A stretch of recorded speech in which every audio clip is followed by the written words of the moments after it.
Hello everyone, welcome to Anandam study classes और this is Kishan Anandam.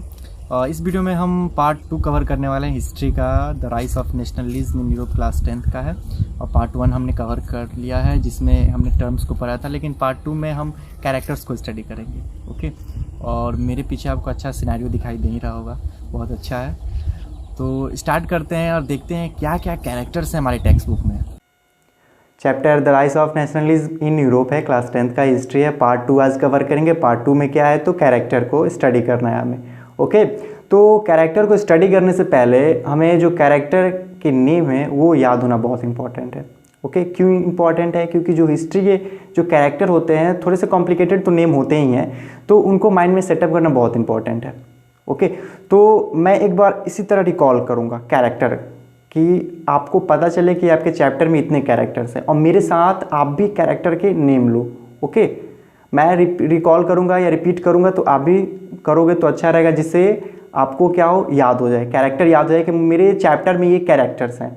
Okay, आपको कहीं class में सुनो या किसी स्टूडेंट से सुनो तो आपको नया नहीं लगे कि ये कैरेक्टर नया है। ओके, तो मैं रिपीट करता हूँ। फर्स्ट है Frederick Sorrieu, second is Napoleon Bonaparte, third is Louis Philippe, fourth Kaiser William first, fifth Giuseppe Mazzini, sixth Giuseppe Garibaldi, seventh Count Camillo de Cavour, eight Victor Emmanuel second and last Otto von Bismarck. Okay, तो ये आपके 9 characters हैं। अब इनको study करते हैं। देखो, first है फ्रेडरिक सोडियो क्या थे तुम्हारे या कौन थे? तो एक फ्रेंच आर्टिस्ट थे। ओके, जिनका एक तरह से ड्रीम था वर्ल्ड को लेकर कि वर्ल्ड जो बने वो डेमोक्रेटिक और सोशल रिपब्लिक हो। क्या हो? डेमोक्रेटिक और सोशल रिपब्लिक हो। ओके, और कुछ नहीं। और सेकंड हम लोग करते हैं नेपोलियन एक फ्रेंच डिक्टेटर थे। क्या थे? Napoleon French dictator. Okay, clear होगा माइंड में, सिंपल है, याद रखना। थर्ड इज लुइस फिलिपी के कौन थे? तो लुइस फिलिपी ये क्या किए थे? तो make the constitutional monarch of France. इन्होंने कह सकते हो फ्रांस में कॉन्स्टिट्यूशनल मोनार्च बनाया था। Okay, after July revolution is also known as the French revolution. Okay, तो लुइस फिलिपी कौन थे? तो लुइस फिलिपी ने क्या किया था? Make the constitution monarch of France after July revolution. Okay, clear हुआ। And fourth Kaiser William first after unification he lead the German empire. Okay, he lead the German empire. Okay, तो क्या था ये? After unification, जब unification हो गया तो ये जो जर्मन एम्पायर को यही लीड कर रहे थे। यानी यूनिफिकेशन किसका? तो जर्मनी का।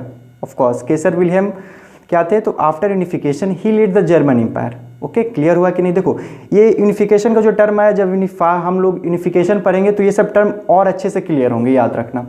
मैं यहाँ तुम्हें 2, 3, 4 वर्ड में हिंट्स दे रहा हूँ। ये नहीं कि कभी तुम सुनो तो तुम्हें नया ना लगे ये कैरेक्टर्स। इनके बारे में थोड़ा सा तुम्हें पता होना चाहिए, जो यहाँ मैं क्लियर कर दे रहा हूँ। तो अब है हमारा ये फिफ्थ है गिसिपी मेजेनी कौन थे? तो फाउंडर ऑफ यंग इटली। इनको फाउंडर ऑफ यंग इटली कहा जाता है। एंड गिसिपी गैरिबाल्डी, कंफ्यूज नहीं होना है। देखो, Giuseppe Garibaldi known as a hero of red shirt. इनको सोल ऑफ इटली भी कहा जाता है, soul of Italy, and known as the hero of red shirt. कभी कंफ्यूज मत होना। Okay, Giuseppe Mazzini is a founder of young Italy and Giuseppe Garibaldi known as hero of red shirt. Okay, बोलते रहो, याद होते रहेगा। Okay, फिर 7 count Camillo de caviar. नाम थोड़ा बड़ा है, इनको कैवियर भी लिखा जाता है सिंपली। ओके, तो इनको रियल मेकर ऑफ इटली कहा जाता है। इनको Count Camillo de Cavour real maker of Italy भी कहा जाता है। और 8 जो है विक्टर इमैनुअल सेकेंड, ये किंग ऑफ इटली। ओके, जब यूनिफिकेशन हो गया उसके बाद ये किंग ऑफ इटली हुए। और क्या मैंने बोला है कि जब यूनिफिकेशन का स्टडी करेंगे तो और अच्छे से ये सब टर्म क्लियर हो जाएंगे, इसलिए टेंशन लेने की कोई जरूरत नहीं। ये सब बस रिमेंबर रखना, ठीक है।